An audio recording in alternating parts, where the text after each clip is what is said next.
কচ্চিখানি mustard oil, যা স্বাদে ও গন্ধে অতুলনীয়। দেখো আমি ভীষণ কম তেল দিয়ে আজকে আমার চিকেনটা রান্না করব।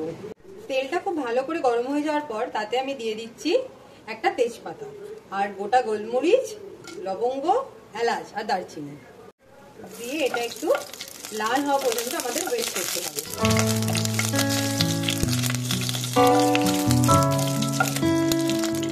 দেখো এটা একটু লাল লাল হয়ে যাওয়ার পর এটা আমরা দিয়ে দেবো কিছু কুচনো পেঁয়াজ, যেটা আমি আগে থেকে কেটে রেখেছি। আর এখানে আছে আমার আদা রসুন বাটা, এখানে ধনে পাতা। পেঁয়াজটা আমার অলরেডি লাল হয়ে এসেছে। এবার এখানে আমি অ্যাড করবো আমার আদা রসুন বাটাটা।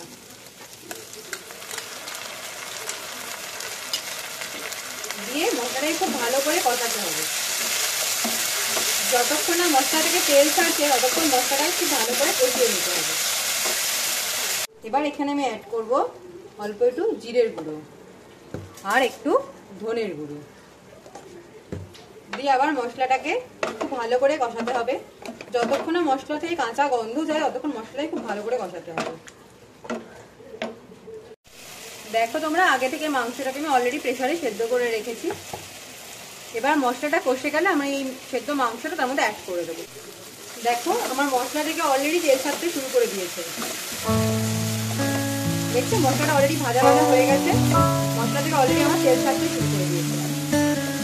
এবার এতে আমি দিয়ে দেবো আমার সেদ্ধ করা মাংস।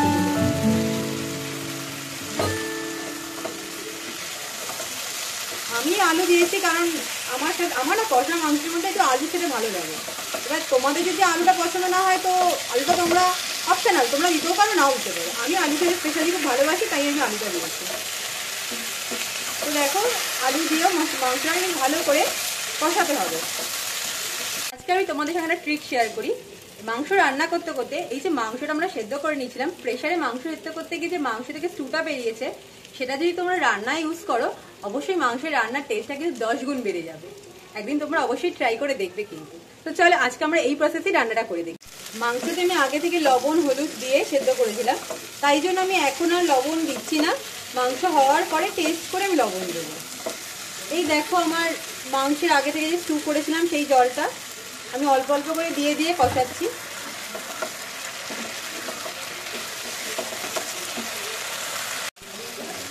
দেখো অলরেডি মাংস আমার কষছে।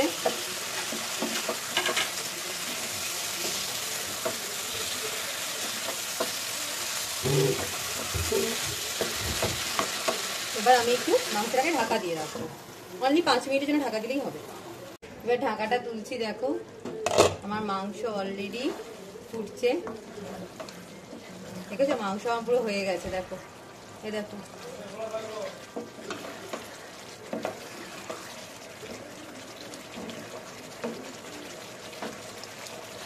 এবার আমি ওপর দিয়ে ছিড়িয়ে দিচ্ছি ধনে পাতা দিয়ে জাস্ট একটু ঢাকা চাপাতে রেখে দেবো 5 মিনিট। এবার দেখো আমি ঢাকাটা তুলে দেখাচ্ছি।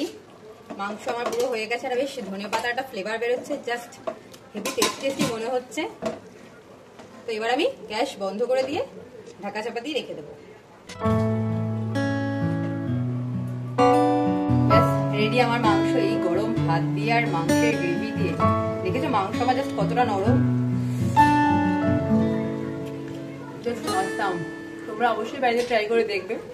তোমাদের যদি আমার রান্নার ভিডিও ভালো লাগে তো প্লিজ আমাকে সাবস্ক্রাইব করবে। তোমরাও যদি আমার কাছে নতুন করে রেসিপি দেখতে চাও অবশ্যই কমেন্ট করে জানাবে। চলো আজবার দেখা হবে অন্য কোনো ব্লগে। বাই।